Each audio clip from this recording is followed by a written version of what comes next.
নমস্কার বন্ধুরা, আপনারা সবাই নিশ্চয়ই ভালো আছেন। রিঙ্কু রান্নাঘরে আপনাদের সবাইকে স্বাগত। বন্ধুরা, আজ আমি তৈরি করে দেখাবো চিকেন কাবাব। খুবই সহজে এবং কম তেলে আজ আমি এই কাবাব করে দেখাবো। আশা করি আপনাদের ভীষণই ভালো লাগবে, তাই ভিডিওটি শেষ পর্যন্ত দেখার অনুরোধ রইল। চলুন তাহলে বন্ধুরা শুরু করা যাক আজকের চিকেন কাবাব। চিকেন কাবাব তৈরি করার জন্য লাগবে চিকেনের বোনলেস মাংস, আর সেই জন্য বাড়িতে যে চিকেন এনেছিল তার থেকে কিছু সলিড পিস রেখে দিয়েছিলাম, সেটা দিয়েই আজ বানিয়ে দেখাবো চিকেন কাবাব। এখন মাংসগুলোকে একটু ছোট ছোট পিস করে নেব। এখানে আমি কাবাব তৈরি করার জন্য 500 গ্রামের মতো বোনলেস মাংস নিয়েছি।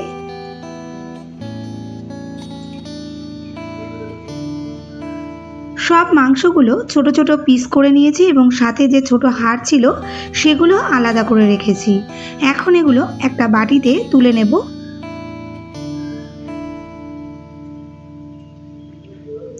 মাংসগুলোকে সব মিক্সিতে পেস্ট করার আগে একটা বাটিতে দুটো মাঝারি সাইজের পেঁয়াজ কুচি নিয়ে তাতে দিচ্ছি হাফ চামচ লবণ। এরপর এটা মিশিয়ে রেখে দেব। পেঁয়াজটা ভালো করে মেশানো হয়ে গেলে একটা মিক্সিং জারে মাংসগুলো দিয়ে কোনো জল ছাড়া একটা স্মুথ পেস্ট তৈরি করে নেব।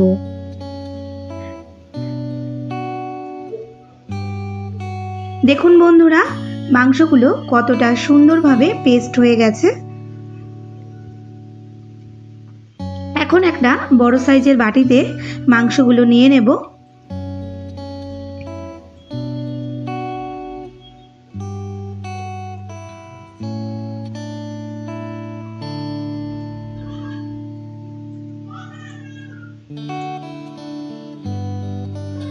এরপর একটা কড়াই আমি বসিয়ে দিয়েছিলাম গ্যাসে।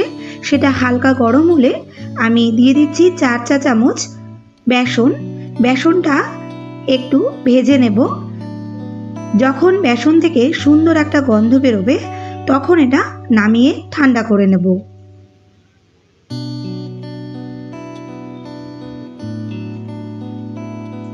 বেসনটা একটু ঠান্ডা হলে মাংসের মধ্যে দিয়ে দিচ্ছি। এখানে বলে রাখি বন্ধুরা, খুব বেশি কিন্তু বেসন দেওয়ার প্রয়োজন হয় না কাবাবে, এতে তাহলে বেশি শক্ত হয়ে যায়। তাই আপনারা মাংস অনুপাতে বেসনটা বুঝেই দেবেন। এখন আমি এর মধ্যে দিয়েছি পেঁয়াজ কুচি। পেঁয়াজগুলোতে দেখুন লবণ মাখিয়ে রাখায় কতটা জল বেরিয়ে গেছে। এইভাবে পেঁয়াজটা এর মধ্যে দিলে পরে বাইন্ডিংয়ের সময় এটা আর নরম হওয়ার চান্স থাকে না। এরপরেই দিচ্ছি ঝালের জন্য 2 টেবিল চামচ কাঁচা লঙ্কা বাটা, দিচ্ছি 2 চামচ রসুন বাটা, সাথে কালারের জন্য দিয়েছি হাফ চা চামচ হলুদ ও হাফ চা চামচ কাশ্মীরি লঙ্কার গুঁড়ো। টেকনিক্যাল প্রবলেমের জন্য এটা আপনাদের দেখাতে পারলাম না।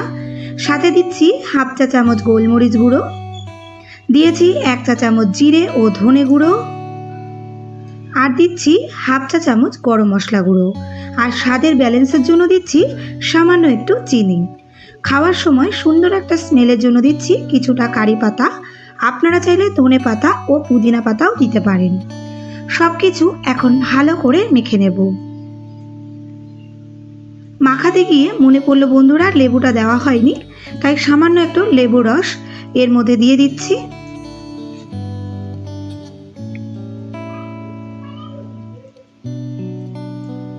লেবু রসটা দিয়ে এখন ভালো করে এটা মেখে নেব।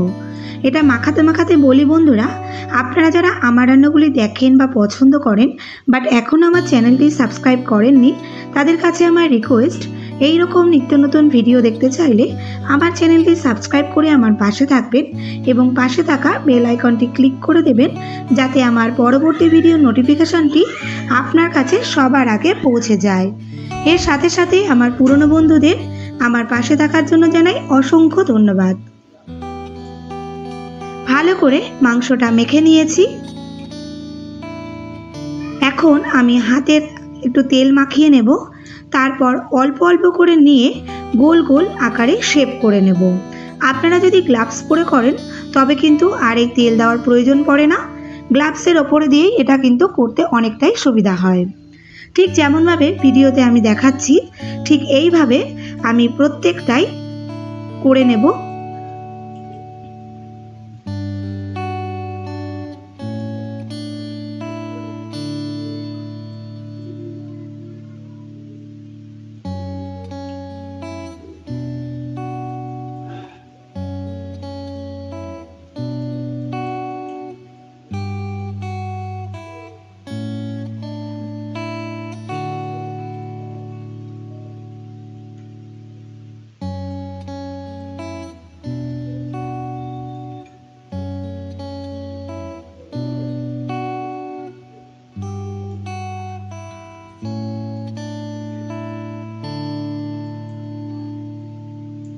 আপনারা নিশ্চয়ই বুঝতে পেরেছেন আমি কিভাবে কাবাবগুলো তৈরি করলাম।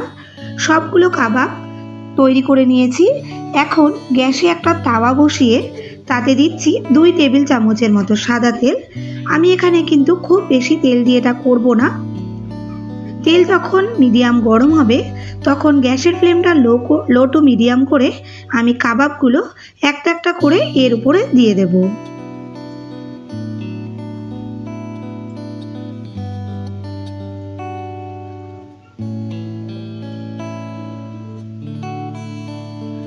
কাবাবগুলো দিয়ে ঠিক আস্তে আস্তে এটা ভাজতে থাকবো।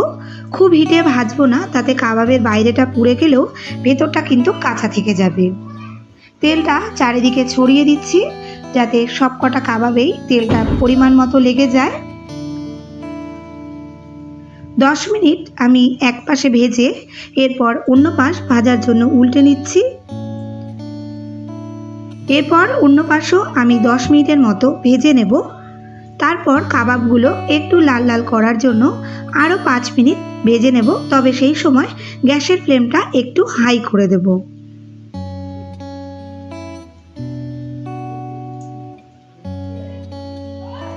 দেখুন বন্ধুরা, কাবাবটা কিন্তু অলমোস্ট রেডি হয়ে গেছে। যদি মনে হয় যে কাবাবগুলো নরম হয়ে আছে তবে আরও একটু ভেজে নিতে হবে। এইভাবে কালারটা খুব সুন্দর হয়ে আসলে একটা প্লেটে এগুলো নামিয়ে নেব। তো বন্ধুরা দেখুন কাবাবটা তৈরি করা কতটা সহজ, এবং আমি হয়তো আপনাদের বোঝাতে পেরেছি কাবাবটা কত সহজে তৈরি করা যায়।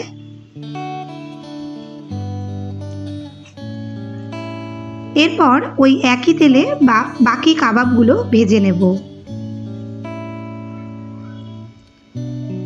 বন্ধুরা, কাবাব ভাজার আগে যেভাবে তৈরি করে নিয়েছি, যদি মনে হয় পরে খাবেন বা গেস্ট আসলে চটজলদি কিছু বানিয়ে দেবেন, সেক্ষেত্রে না ভেজে কাঁচা অবস্থাতে একটা এয়ারটাইট কন্টেনারে করে ফ্রিজে রেখে দিতে পারেন 3-4 দিনের জন্য।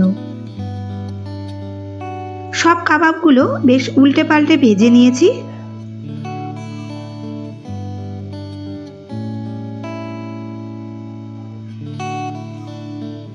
সুন্দর করে সব কাবাবগুলো লাল লাল করে ভেজে নিয়ে এরপর একটা প্লেটে সুন্দর করে সাজিয়ে যে কোনো পছন্দসই সস দিয়ে পরিবেশন করব।